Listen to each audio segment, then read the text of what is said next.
Hello friends. C plus plus language की series में आज हम देख रहे हैं लेक्चर 2 का पार्ट 1।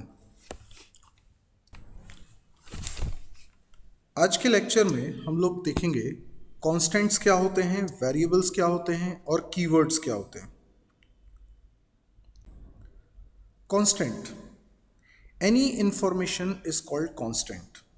देखिए, कांस्टेंट की एक डेफिनेशन आप लोगों ने सभी ने पढ़ी है मैथ्स में, कांस्टेंट जो कभी चेंज नहीं होता। ये डेफिनेशन बिल्कुल सही है, पर सॉफ्टवेयर की लाइन में कांस्टेंट का मतलब समझने के लिए एक डिफरेंट परसेप्शन, एक अलग नज़रिए के साथ हम इसको समझते हैं। कोई भी सॉफ्टवेयर क्यों बनाया जाता है? सॉफ्टवेयर बनाने के पीछे उद्देश्य होता है इंफॉर्मेशन को मैनेज करना, यानी किसी जानकारी को हैंडल करना। हम कई तरह के सॉफ्टवेयर्स देखते हैं, जैसे हम एटीएम मशीन में सॉफ्टवेयर देखते हैं जो हमारे अकाउंट से रिलेटेड ट्रांजैक्शन की डिटेल्स को मैनेज कर रहा है। हमारे मोबाइल में फ़ोन बुक सॉफ्टवेयर होता है जो लोगों के नाम और नंबर सेव करता है, एडिट कर सकते हैं, उसको डिस्प्ले कर सकते हैं, सर्च कर सकते हैं। या हम रेलवे रिजर्वेशन कराते हैं तो वहाँ ट्रेन से रिलेटेड इन्फॉर्मेशन होती है, सीट अवेलेबिलिटी से रिलेटेड इन्फॉर्मेशन होती है। तो कोई भी सॉफ्टवेयर करता क्या है? कोई भी सॉफ्टवेयर इन्फॉर्मेशन को मैनेज करता है। मैनेज करता है मतलब बहुत सारे काम कर सकता है। अब ये इन्फॉर्मेशन ही कांस्टेंट है, इसी को हम कई बार डेटा बोलते हैं। कोई भी सॉफ्टवेयर ऐसा हो ही नहीं सकता जो इन्फॉर्मेशन को मैनेज नहीं कर रहा हो। किसी ना किसी प्रकार की इन्फॉर्मेशन को ज़रूर मैनेज कर रहा होगा। हाँ, वो इन्फॉर्मेशन के रूप अलग अलग हो सकते हैं। जैसे कोई इन्फॉर्मेशन किसी का नाम हो सकता है, कोई इन्फॉर्मेशन एक सॉन्ग हो सकता है, कोई इन्फॉर्मेशन एक फ़ोटोग्राफ हो सकती है, कोई इन्फॉर्मेशन नंबर हो सकते हैं। यानी इन्फॉर्मेशन कई प्रकार की हो सकती है, पर इन्फॉर्मेशन को ही मैनेज करना एक सॉफ्टवेयर का काम है। सी प्लस प्लस लैंग्वेजेस में कॉन्स्टेंट्स को कैटेगराइज किया गया है as primary constant and secondary constant. Primary constant यानी बेसिक कांस्टेंट, फंडामेंटल कांस्टेंट, ये तीन तरह के होते हैं: इंटीजर, रियल और कैरेक्टर। सेकेंडरी कांस्टेंट्स ये होते हैं array, string, pointer, union, structure, enumerator and class. शुरुआत में हमें सिर्फ प्राइमरी कांस्टेंट पर फोकस करना है। अब प्राइमरी कांस्टेंट में इंटीजर क्या है? इंटीजर कांस्टेंट हम उन नंबर्स को बोलते हैं जिसमें पॉइंट नहीं लगा। जैसे एग्जांपल के लिए 23, -341, 0, 5, ये सब इंटीजर कांस्टेंट हैं, इनमें पॉइंट नहीं लगा है।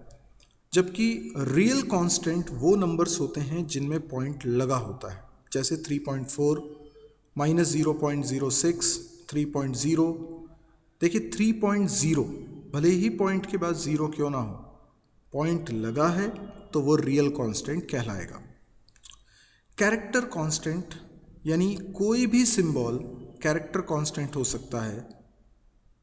शर्त यह है कि उस पर सिंगल कोट्स लगा होना चाहिए, जैसे स्मॉल ए, कैपिटल ए। लेकिन केवल अल्फ़ाबेट्स ही कैरेक्टर कांस्टेंट नहीं होंगे, कोई भी सिंबल कैरेक्टर कांस्टेंट हो सकता है, जैसे प्लस। कोई डिजिट भी कैरेक्टर कांस्टेंट हो सकता है, जैसे 2, लेकिन सिंगल कोट्स लगाने के बाद ही ये कैरेक्टर कांस्टेंट माने जाएंगे। इनफैक्ट स्पेस भी एक कैरेक्टर कांस्टेंट है। कोई भी सिंबल पर उसकी शर्त है सिंगल कोट्स लगाना, और दूसरी शर्त है उसकी लेंथ 1 कैरेक्टर होना चाहिए, 1 सिंबल होना चाहिए। तो जैसे आपने सोचा -3, तो -3 इंटीजर कांस्टेंट, लेकिन -3 पे अगर सिंगल कोट्स लगा देंगे तो ये कैरेक्टर कांस्टेंट नहीं है, क्योंकि इसमें 2 सिंबल्स आ गए, माइनस और 3। माइनस अलग कैरेक्टर कांस्टेंट हो सकता है, 3 अलग कैरेक्टर कांस्टेंट हो सकता है। अब कई सारे इंफॉर्मेशंस को एक सॉफ्टवेयर मैनेज कर रहा होता है, तो एक छोटा सा टेस्ट आप लोग दीजिए। मुझे बताइए, मोबाइल नंबर कैसा कांस्टेंट? बिल्कुल ठीक, इंटीजर कांस्टेंट, क्योंकि इसमें ये एक ऐसा नंबर है जिसमें पॉइंट नहीं लगा। इसी तरह से बताइए, मोबाइल में बैलेंस, ये कैसा कांस्टेंट? ये रियल कांस्टेंट है, क्योंकि बैलेंस जनरली पॉइंट में होता है। आपके शहर का नाम क्या है? अच्छा, आपके शहर का नाम फॉर एग्जांपल भोपाल, तो भोपाल एक शहर का नाम है। क्या ये इंटीजर कांस्टेंट है? नहीं है, क्योंकि ये नंबर ही नहीं है, इसलिए रियल कांस्टेंट भी नहीं है। क्या ये कैरेक्टर कांस्टेंट है? जी नहीं, ये कैरेक्टर कांस्टेंट भी नहीं है, क्योंकि कैरेक्टर कांस्टेंट में एक ही सिंबल रहता है और भोपाल में तो 6 कैरेक्टर्स हैं। तो ये है एक स्ट्रिंग। जैसे मेरा नाम है सौरभ, तो सौरभ एक कांस्टेंट है, लेकिन वो ना तो इंटीजर है, ना वो रियल है, ना वो कैरेक्टर है। तो सौरभ एक ऐसा कांस्टेंट है जिसमें 6 कैरेक्टर कांस्टेंट 7 कैरेक्टर कांस्टेंट्स हैं। SAURABH 7 कैरेक्टर कांस्टेंट्स को मिलाया तब जाके एक कांस्टेंट बना। ये है सेकेंडरी कांस्टेंट, कहलाता है स्ट्रिंग, और स्ट्रिंग कांस्टेंट्स को हम डबल कोट्स में लिखते हैं। सेकेंडरी कांस्टेंट्स की लिस्ट तो आप साइड में देख ही रहे हैं, लेकिन स्ट्रिंग एक ऐसा कांस्टेंट है जो कई सारे कैरेक्टर कांस्टेंट से मिलकर बना है। तो सभी सेकेंडरी कांस्टेंट्स का यही बिहेवियर है कि सेकेंडरी कांस्टेंट्स प्राइमरी कांस्टेंट्स की सहायता से बनते हैं, इसलिए उन्हें सेकेंडरी कांस्टेंट कहा जाता है। तो शुरुआत में तो हमें केवल प्राइमरी कांस्टेंट पर फोकस करना है। जब भी कोई प्रोग्राम स्टार्ट होता है, सबसे पहले वो रैम में लोड होता है। अब आप इस पूरे रीजन को एक रैम मान लीजिए, और ये जो ऑरेंज कलर में आपको दिखाई दे रहा है, ये आपके प्रोग्राम को मिली मेमोरी मान लीजिए। अब 16 बिट आर्किटेक्चर की अगर बात करें, जिसके बारे में हमने पहले डिस्कस किया था, तो 16 बिट आर्किटेक्चर में 64 किलोबाइट्स मेमोरी आपके प्रोग्राम को मिलती है।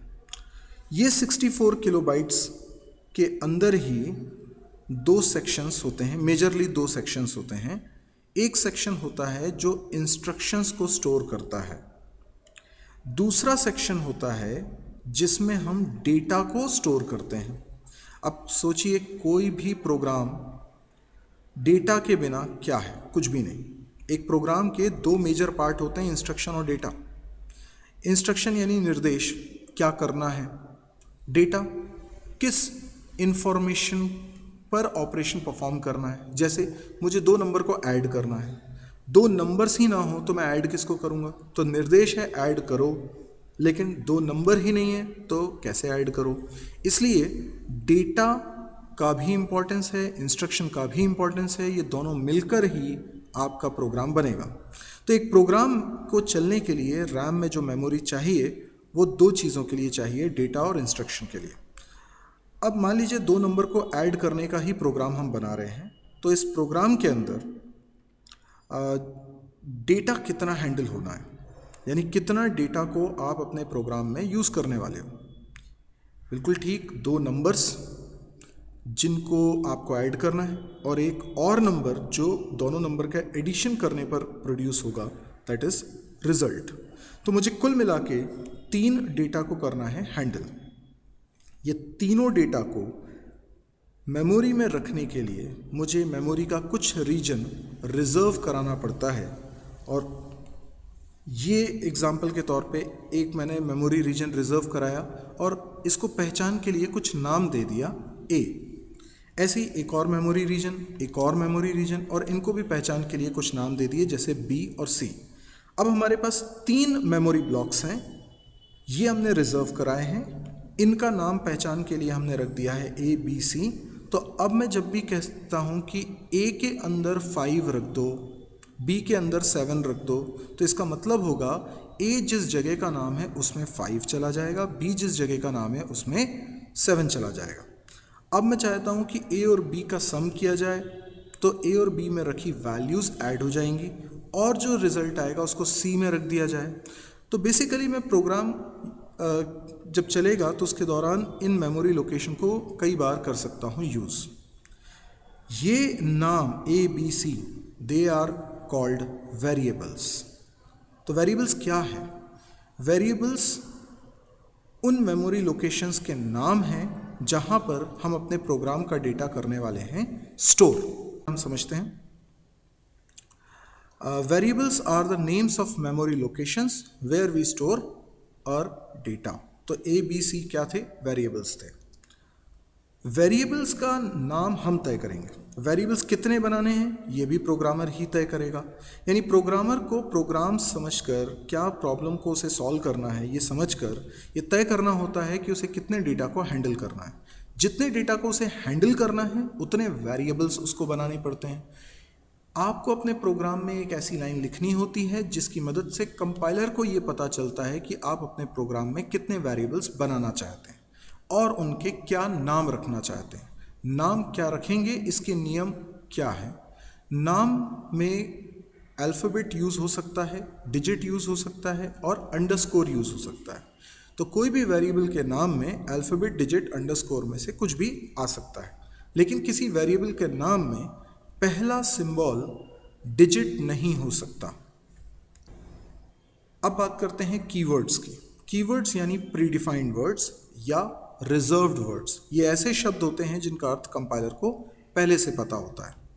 हम अपने प्रोग्राम में जो कुछ भी लिखते हैं, जितने भी शब्द लिखते हैं, हर शब्द का अर्थ कंपाइलर को पता होना चाहिए, वरना वो ट्रांसलेट कैसे करेगा? आपके प्रोग्राम में लिखे हर शब्द का मतलब कंपाइलर को पता होना ही चाहिए। अब कुछ शब्दों का अर्थ कंपाइलर को पहले से पता होता है और कुछ शब्दों का अर्थ कंपाइलर को पहले से नहीं पता होता है। तो जिन शब्दों का अर्थ कंपाइलर को पहले से नहीं पता है उन शब्दों का डिक्लेरेशन हम अपने प्रोग्राम में करते हैं, जैसे वेरिएबल्स के नाम। वेरिएबल्स का नाम हम तय करते हैं, कंपाइलर को पहले से नहीं मालूम होता। जितने भी कीवर्ड्स हैं जो आपके सामने अभी स्क्रीन पे दिख रहे हैं, ये सब पहले से बने हुए शब्द हैं जिनका अर्थ कंपाइलर को ऑलरेडी पता है। तो अगर आप अपने प्रोग्राम में इनमें से किसी शब्द का इस्तेमाल करते हैं तो उसका अर्थ आपको कंपाइलर को समझाने की ज़रूरत नहीं है, उसे इनका अर्थ पहले से पता है। आप ब्लैक कलर में जो शब्द देख रहे हैं ये सी लैंग्वेज में भी थे। जो रेड कलर में आप शब्द देख रहे हैं वो C++ लैंग्वेज में नए इंट्रोड्यूस हुए हैं।